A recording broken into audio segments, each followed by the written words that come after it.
This is Zettelcast, brought to you by readers, writers, thinkers, and teachers from Lillipub, along with our partners in thought, our Zettelkastens. In this show, we share discoveries that our Zettelkastens have shown us. There you go. And compare notes on how we're using this marvelous invention in our creative work. Thank you for joining us. All right, book. Let's do it again. All right. Episode 24, Innovation and Inspiration. All right, well, welcome to the Zettelcast. I am Mel Jeffcoat, and I'm hosting this session. And my first challenge to everybody this week was to choose something that we wanted to do with our Zettelkasten, but we had not yet done. Some new idea, a new way of putting in cards, a new way of organizing, a different kind of card. It could be anything, just as long as it was something that we hadn't tried, but we've been wanting to. In addition to, at this point, we've just started. So in about another month or so, when I'm hosting again, we'll do a little recap and see how it's going and if the things that we've tried have grown or if they've just sort of faded away. So who would like to go first?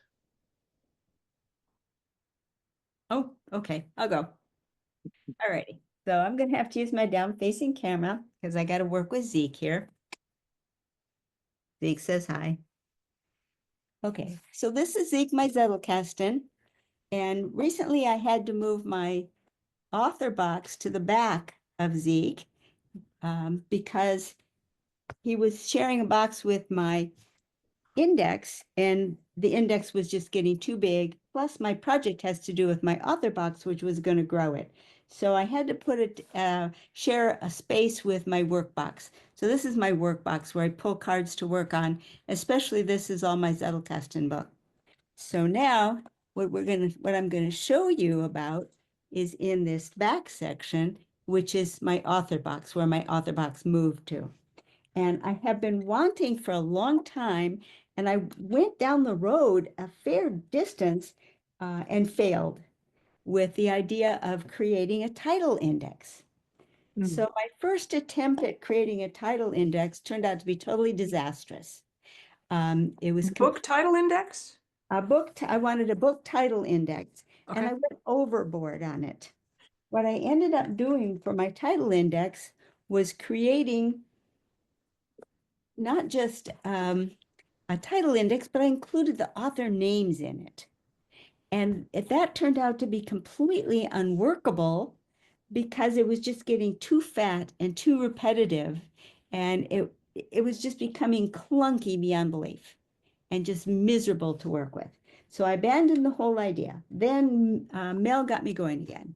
And I thought, okay, I wanted to have this title index. So how could I make it work? And I realized that, in point of fact, I really like my author cards the way they are.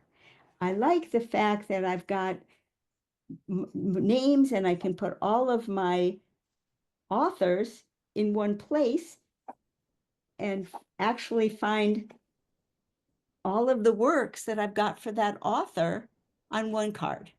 And that's all I need for the author. So really what I need for my title index is just titles. And that's where I went wrong on my first try. So I'm trying again, and you can see from where I've got this little card, I'm only just scratching the surface because we only just got the assignment to go for it. And so now I'm doing my alphabetical cards. I've made out A to Z, and I'm collecting just the titles. And I'm underlining the first letter of the keywords of the title and listing them alphabetically along with the nickname for the book. And that is my new attempt. So you are going by the keyword, like I see the Artist's Way that is under A. Would it also be under W in your would. system? Okay. It would, but it would not be under T. Right. Interesting. So in fact, way, it should be under W already because I've done that one.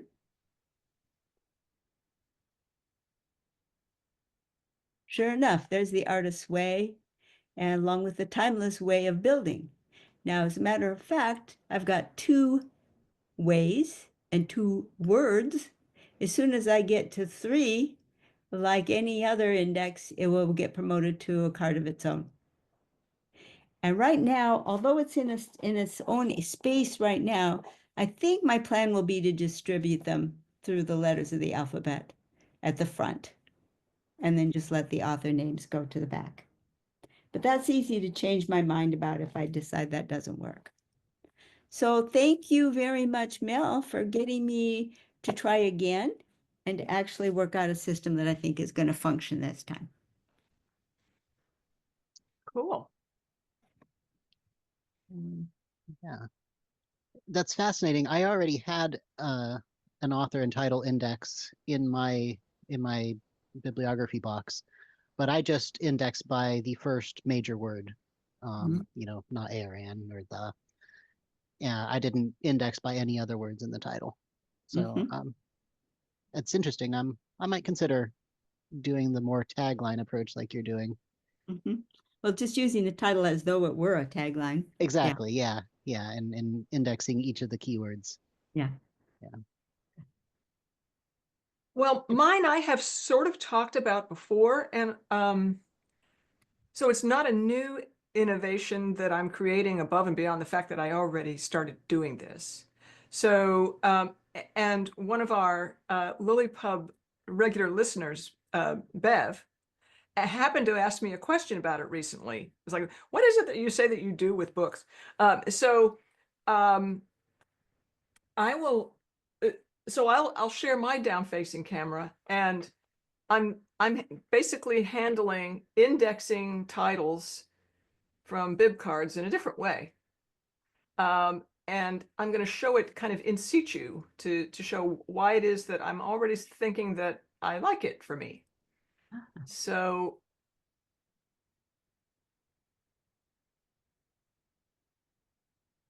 there we go. All right, what we're looking at is from my index, the word build. And it had been used 3 or more times, and so it got promoted to its own card. And what I did in order to kind of prepare for this Zettelcast is I just went through my index looking for the cards that had in the index that had been promoted, because that indicates, well, there's stuff going on there, more than one-offs, right? And so what we've got here is the word build, and it's got 2 bib cards indexed and 1 story card from Roanoke. And so what I'm doing here, Kathleen, is I am incorporating into my main index 2 things that you don't. Right? Because I think you said that you have started separating your story stuff into its own thing, and you haven't been indexing your bib cards. But the reason I'm indexing my bib cards, just to reiterate, it's because my reading list is crazy big. And so when the question comes up, all right, I finished this book, what book should I read next? I'm looking for Nadia Z to have a suggestion. And I thought, well, maybe the suggestion would be, here's a conversation that a book is offering to participate in, if you'd only read it, Julianne. All right, so what's happening here, and then having just pulled this word build, I'm already seeing for the story something I hadn't thought of, right?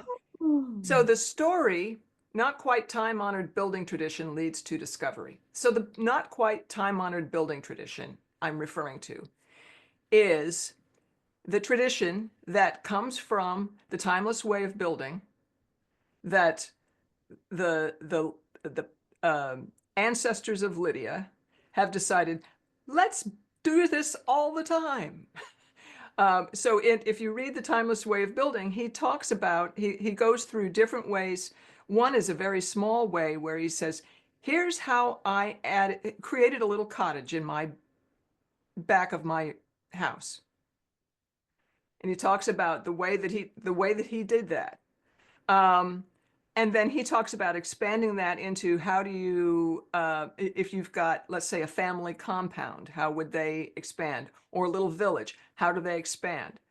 And so that time, not quite time-honored building tradition, I'm imagining that the ancestors of Roanoke kind of set out a way for the future people who live there. Here, do this when you need to build more space for yourselves.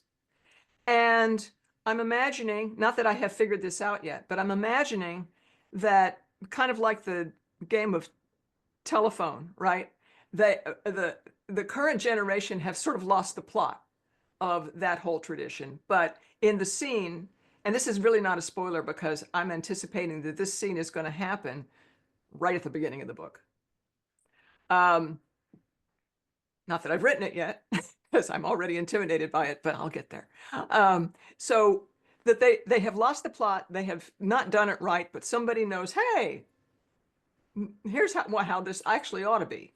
And it ends up leading to some kind of discovery about the ancestors and so on. All right, so the context of having these three on this one card is really illuminating for me because this one is also useful. So let me just point out, I'm not very prepared to present this in a cogent way, but we've got two books. It's easy to tell by the kind of address they have. B. Christopher Alexander, Timeless Way of Building. And this is Eric Raymond, Art of Unix Programming. So I am indexing it with a tagline, a proper tagline. And that is so that I can also incorporate my purpose for reading it in there. So the word built isn't in the Art of Unix Programming, and I didn't actually even include the Art of Unix Programming in there, but I'm just inferring it. And so the fact that Eric Raymond shows how Unix was built to last, and the Timeless Way of buildings are built to last, and this is all a kind of a nerd geek created planet, there's probably going to be some interesting crossover potential there. So having pulled this, I then pulled the card and I looked at, all right, what were the other keywords for the Timeless Way of Building? And I also pulled the Eric Raymond card. And when I looked at this, it also, it's time and world and Roanoke and so on. And I found some useful, here's the story card also that I'm referring to, the not quite time-honored building tradition leads to discovery. And one thing I'm finding is that the word tradition, this is like a one-off in my index. It only exists here.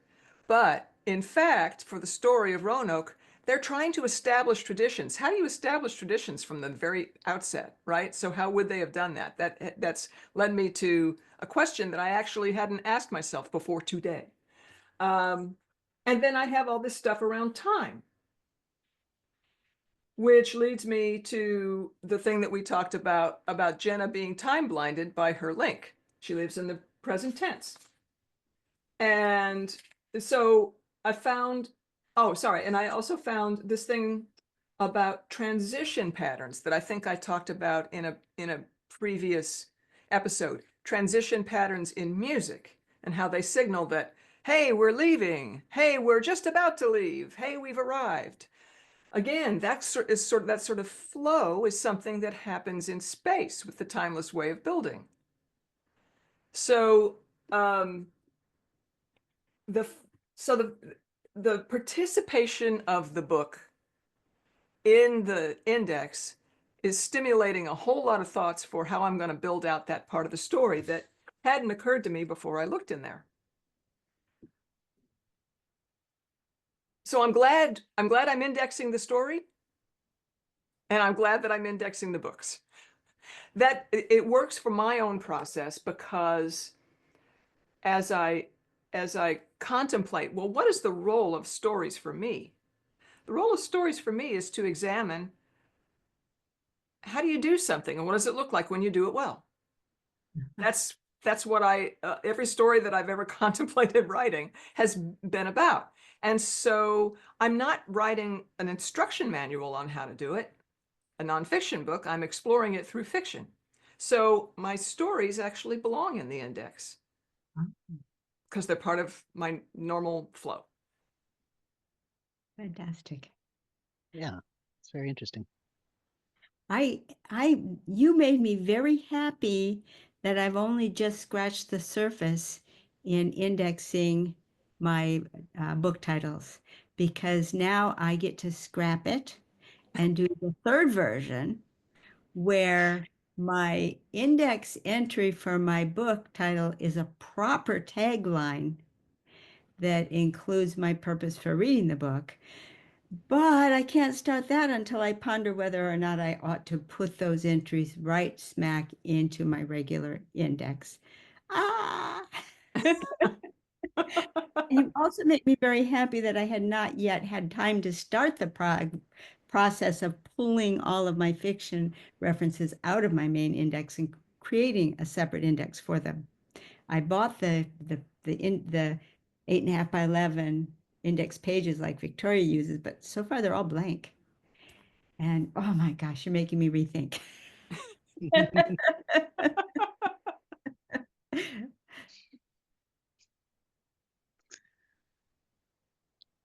Well, that's an unexpected result from this. But rethinking is good. So what I did for this project was I've been wanting to expand my project section of my Zettelcast, and pretty much it's just placeholders right now. I've got a section for each work of fiction that I'm working on, and I've got a section for my newsletters and a section for the book that I'm working on.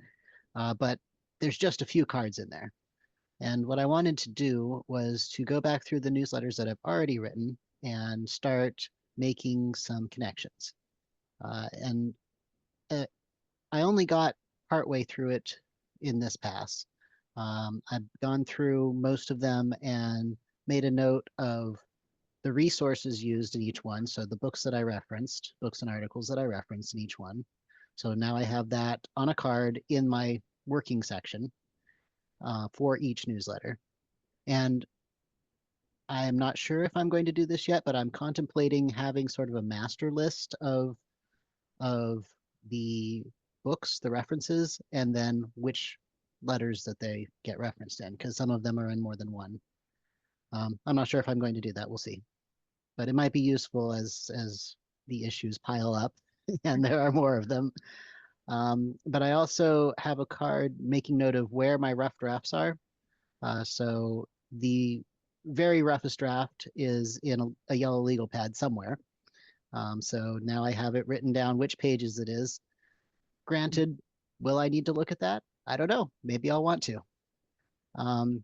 And I also made a note of the filing cabinet location where I store subsequent typed drafts in a file folder, and then the final draft that actually gets mailed out. That all goes in the same folder. So I've made a note of that. Most of my letters have meditations in them that I have shared, and those are usually in different legal pads than the actual draft. So I've made a note of where those can be found.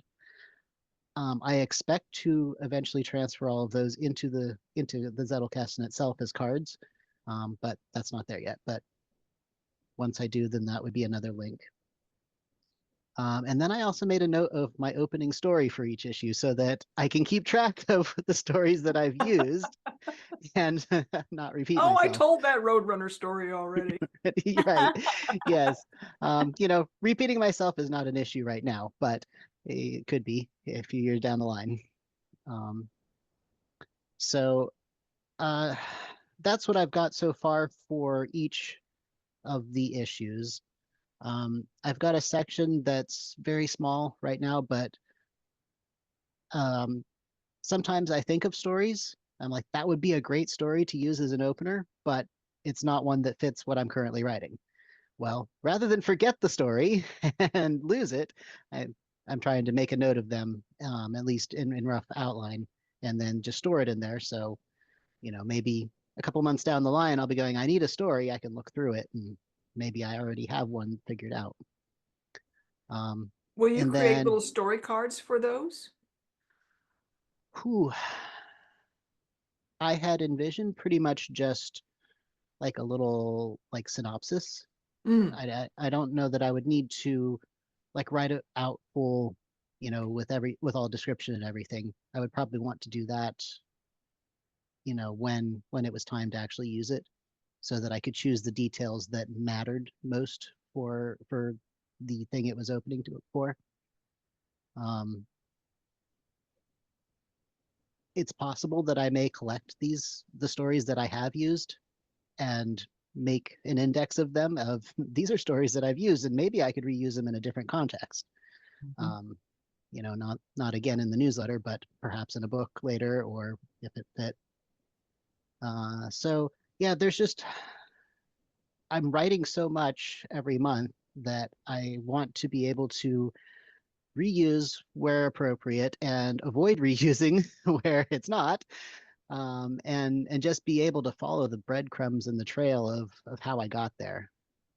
So yeah, these basic 3 cards of for each letter. The first card is just really doesn't have anything. It's just the title of it, but I could do a synopsis there later, fill that in, and then the resources, and then the drafts, meditations, opening story. That's all on one card.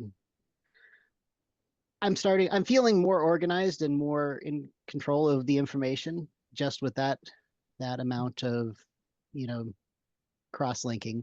So I think it's a good project. I want to continue to expand it. Was there a moment in the past couple of weeks where you felt I'm too disorganized, there's something I need to do? Or was it anticipating need? It's at this point it's mostly anticipating need. I don't remember which episode it was several episodes ago where we started talking about something. I don't remember, but that was when I was first going, I really should cross-link my my newsletter issues and everything else that I write back into the Zettelkasten. So that was when the need first appeared in my mind of, this will be useful and I should start it now before things get too big. you know, 10 years down the line, it'd be a really huge project. Yes. Kitty, I'm enjoying your newsletter enormously. And one thing I'm finding myself picturing is another book, substantial book from you, where you take all of this content that you're kind of exploring and unfolding. And of course, I get the feeling that you're bringing us along on your exploratory process. Well, it's going to come to the point I just feel where it's all going to make as much sense as it already makes, that it's going to make some larger sense that's going to put the whole thing in context. Are you picturing some major work to come out of this in the form of a separate standalone book? Yes, absolutely. Um, yeah, it would be obviously more concise than the newsletters because I will know um, where I'm going at that point and be able to choose the details that matter. We're kind of throwing all the spaghetti at the wall right now and seeing what sticks. So, the subscribers get to go along on the journey, and there's a lot that won't end up in the book, of course. The book is for more of a general audience, like people who missed out on being on subscribing to it. They shouldn't miss out on the information. So I definitely want to get it out there in a more accessible format, a year or two down the line. And The subject is so vast. I could see many books coming out of it as long as I stay interested. Um, there's so many different facets. Well, I know I, for one, appreciate the once a month pace because Mhm, it lets me really explore in detail the concepts that you cover in that one issue. Whereas if I had the whole book, I mhm, might just read through them and nod my head and say, yeah, that's nice. Whereas I'm Julianne, you brought up a couple of questions with that we should add to Adler's list. Yeah. And so, of course, I'm trying to do that with the material that I read now. Can I talk you into sharing? Absolutely. Sure. Yeah. Kathleen, first of all, and I'll link to this, Kathleen has a brilliant new series that she is doing where she is uh, using Adler's How to Read a Book as guidelines for how to read a book, and she's adding and Zettelkasten, that book. And you've done 3 episodes so far, I think. 4. Oh, I've missed today's. Cool. And the so that inspired me to go back and actually read Adler's book because I'd really only skimmed it.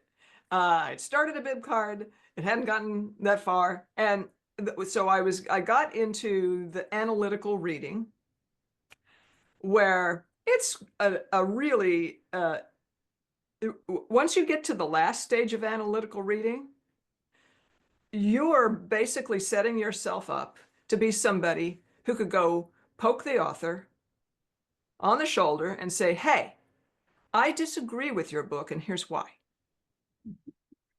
Or I really agree with your book, and here's why. You have to show, in order to disagree, you have to first really demonstrate that you understand it to the best of your ability, right?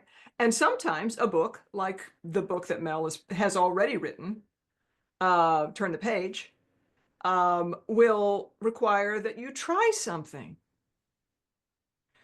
And Kathleen, your book is definitely going to say, all right, get your cards out, darn you, and do this. And Victoria's book that she's writing is going to require you do some stuff.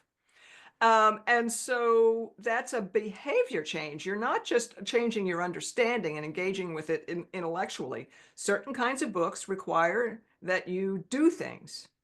And so he has questions when you're engaging with it analytically to kind of prove to yourself that you get it. And if getting it involves doing something, how does the author, well, what is it that the author expects you to do? And how does the author persuade you to do it? And what balance of time? And what balance of time? Some books, it's like, wow, it's going to take me ages to read this book. It's going to take you 2 ages to read the book and do all the things that the book says to do. And you need to know that going in. And if you don't know that going in, you might do what Kathleen, you were just saying, which is, yeah, I get it. As you're paging through, and you will have not gotten the book because it needs to be experiential. So not all books are like that, but a lot of them are. A lot of them say, I urge you to put the book down right now and do this. And if the and what is that? And how often is that supposed to happen? How long does it take? And that's why I like the newsletter approach so much, because the newsletter comes out and it's all very intriguing. It's all exciting. And I want to read this. I want to do this. I want to do this. And you got to wait another whole month for the next one to come out. Well, there's all your time. You've got the opportunity to do the things. You've got the opportunity to compare, make the comparisons, to think about the terms, to look at. I love these trios that we're always looking at with your stuff, Mel. And I'm always trying to make them into. I always want to turn them into 4s. Which one has an opposite that they just don't? I'm always convinced you can turn them into 4, but you can't. Anyway, that's an aside. But the fact that you really can interact with it. And to me, that's enormously exciting. Of course, though, in your book, you really get to do stuff. Crafts. So thank you, Mel. And Kathleen, your newsletter involves a lot of activity too. Mhm. Is Yes. you share a lot of stories, and then there's like, okay, write your own. So anyway, I mean, Adler's questions that you need to be able to answer in order to get to the point where you could tap the author on the shoulder and have a debate. It's pretty much, what's the author trying to say? And how effectively did the author say it? And you need to be able to say it just about as well as the author does at the end of it, in your own words. If you're only repeating the words that the author said, then it's suspicious. Yeah, I agree. And of course, we've all read books where the author makes a key point, and then in defense of his key point, he just restates it 2 or 3 times. Yeah. And it's like, okay, when are you going to prove it? Yeah. And by identifying some of those key propositions, oops, spoiler alert, we're not there yet in our series. You get to figure out whether the author actually does try to defend their point. Yeah. Yep.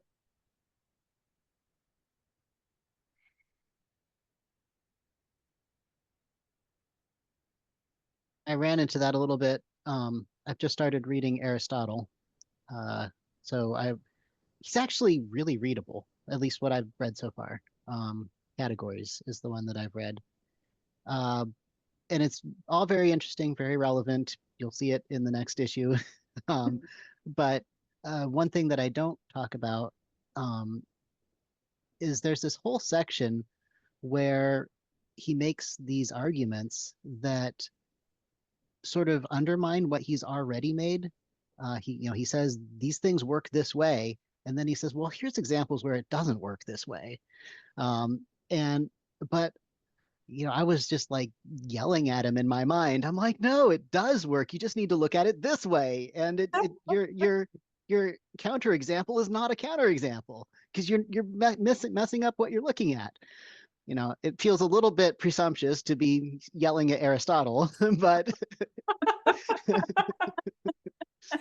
here we are. I mean, Adler points out that sometimes you have the benefit of later research and later Yeah. discoveries. And Yeah. and the book is like this thick, and it's not even the complete works of Aristotle. And I've read 20 pages of it for this one work. He could deal with this later in some other work, but just from what I've read so far, I like was frantically writing on my bib card of he's neglecting to look at this. Well, it's great. And maybe he's setting you up. Maybe not in this. I finished this volume or this work, but perhaps in a later one or a different one. I don't know. Could be.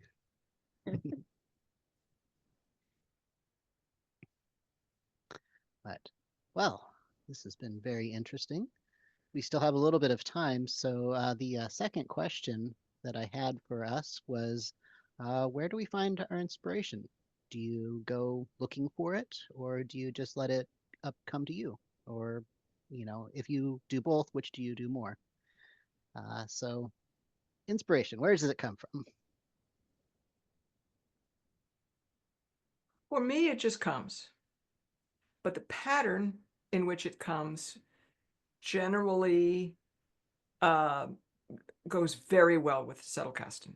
And that is because I get very inspired by either the ability to make use of one thing in 2 different contexts, or the ability to translate something from one milieu, medium, way of it being to another. So what I just pointed out with building, right? Combining the art of Unix programming and the timeless way of building, that is the sort of thing that really inspires me.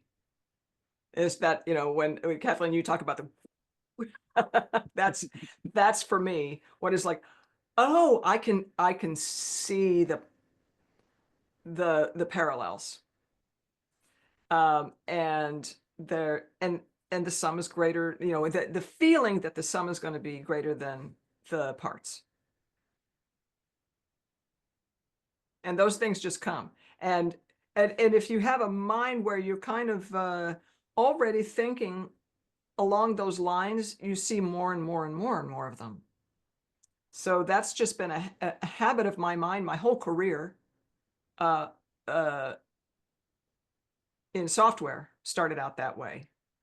And then just looking back, it keeps on, every idea I've had for software has been, oh, I can take this thing and I can reuse it this other way.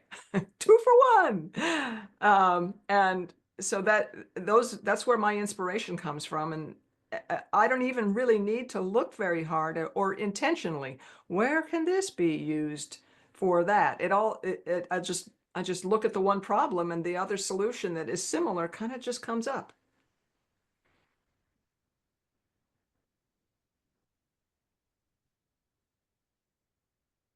Well, I have some of that going on too. I love my Zettelkasten for that same reason. And a lot of times those connections that just light my brain up and give me tons of energy feel more like promises than fulfillment. It's like the feeling that, my gosh, this could develop into something really, really interesting. And it doesn't always come about, but it's so tantalizing. And for me, the most fun of all comes about when there's one over here that's just not quite, and there's one over here that's just not quite, and then pretty soon, but if you put them together, and light bulbs flash, and it's within the Zettelkasten that I get my greatest bursts of creativity and energy. But it happens away from the Zettelkasten as well, because once I'm attuned to it, and once I'm starting to capture it, I see it around me more and more and more.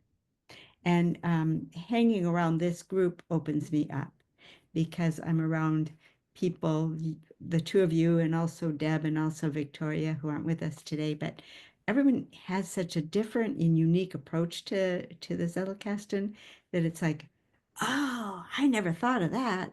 I could do that. And every time I open myself up to a new way of being with my Zettelkasten, I get a cascade of inspirations. So I would have to say that being with Zeke and being with you guys, that's where I get my inspiration. Well, I'm going to continue the theme of saying, yeah, it's mostly serendipitous for me. Um, have either of you ever read the Lloyd Alexander children's books, the Prydain Chronicles? I loved them when I was a kid, but I, I'll just briefly describe it. There's a foundling, a young boy who's found as a baby.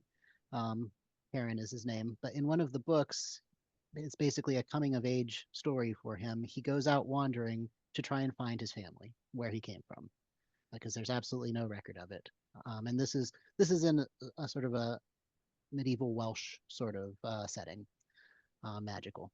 But he goes out and he meets up with various families that he spends time with, and sort of learns how they do their thing.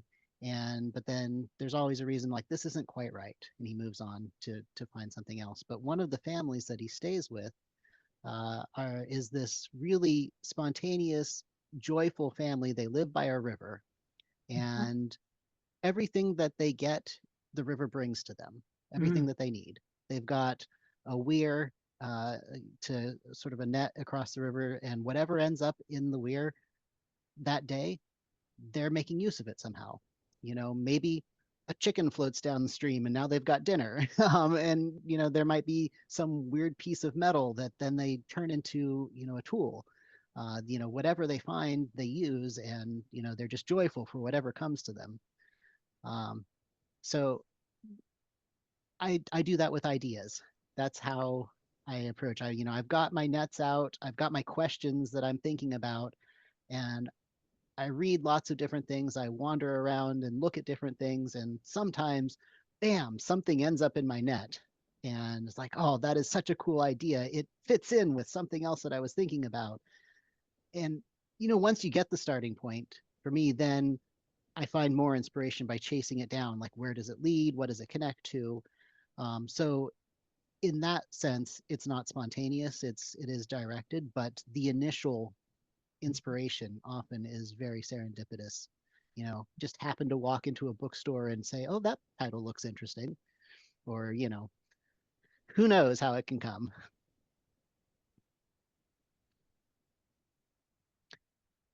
So, yeah. I was thinking about in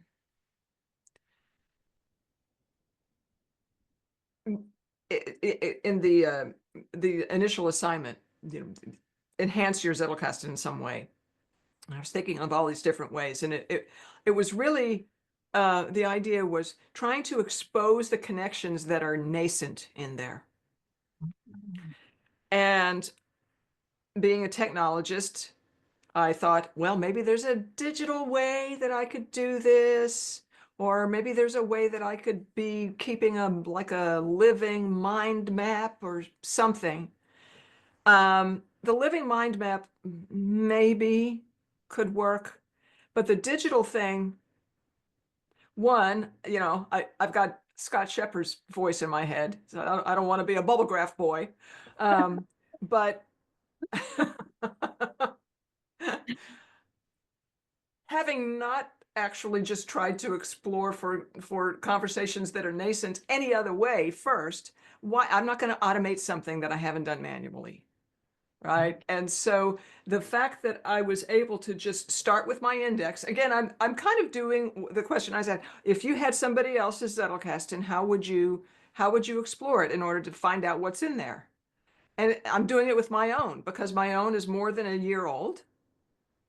I'm different and I'll find things. And so I just started looking through the index, and I'm very glad that I have added tabs to the cards that are showing up as main topics, because it made spelunking through there just at this first level quicker, and just to see what's in here. And some of the cards are almost entirely story related, but they've got one little something in there that is general knowledge or a book that could add to it.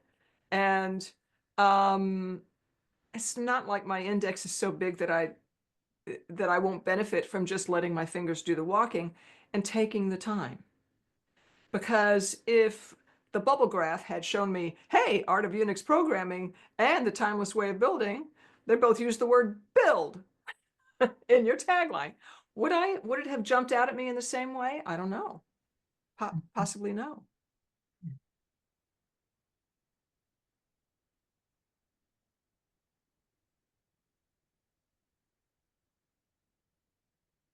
Well, we've had a really wonderful conversation today.